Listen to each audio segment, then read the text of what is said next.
அஸ்ஸலாமு அலைக்கும் வரஹ்மத்துல்லாஹி வபரகாத்துஹு.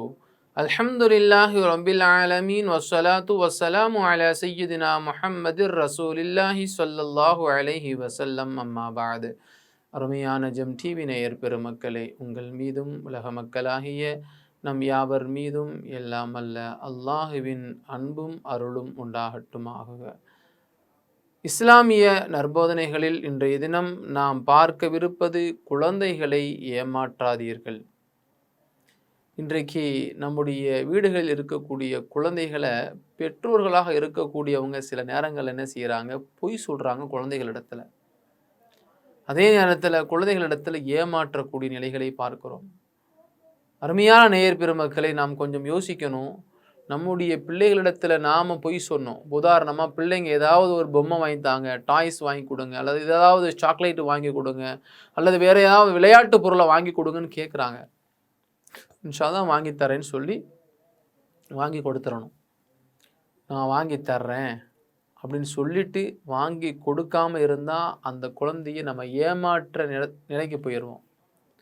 அதனால் நம்ம குழந்தைகளிடத்தில் நாம் எப்படி நடந்து கொள்கிறோமோ அதைத்தான் நம்முடைய குழந்தைகளிடத்தில் எதிர்பார்க்க முடியும்.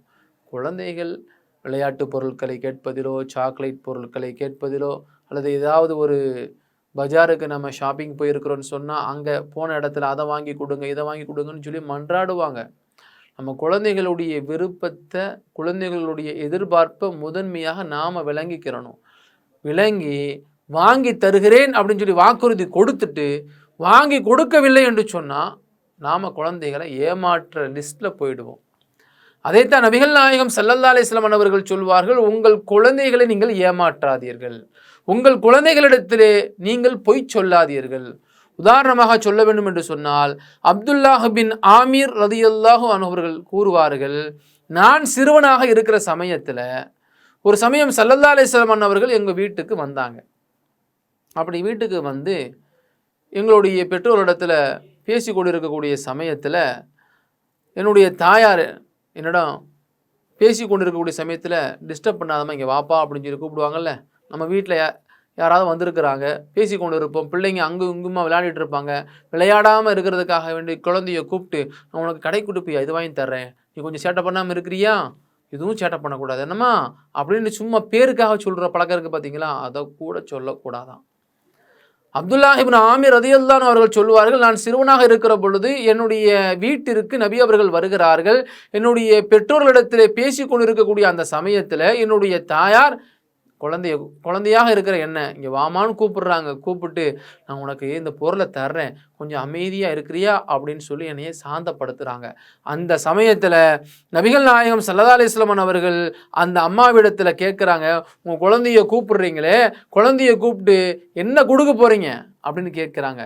அப்போது அந்த அம்மா சொல்லுவாங்க, நான் பேரிச்சம்பழம் இருக்கிறது, பேரிச்சம்பழத்தை கொடுக்கலான்னு இருக்கிறேன் அப்படின்னு சொல்லி. நீங்கள் சொன்னதை செஞ்சிடணும். உங்கள் குழந்தைய ஏதாவது இருக்குது தருகிறேன்னு சொல்லி தானே கூப்பிட்றீங்க. அப்போது என்ன பொருளை கொடுக்க நீங்கள் விரும்புகிறீர்களோ அதை உடனடியாக பிள்ளைகளிடத்தில் அந்த இடத்துல கொடுத்துடணும்.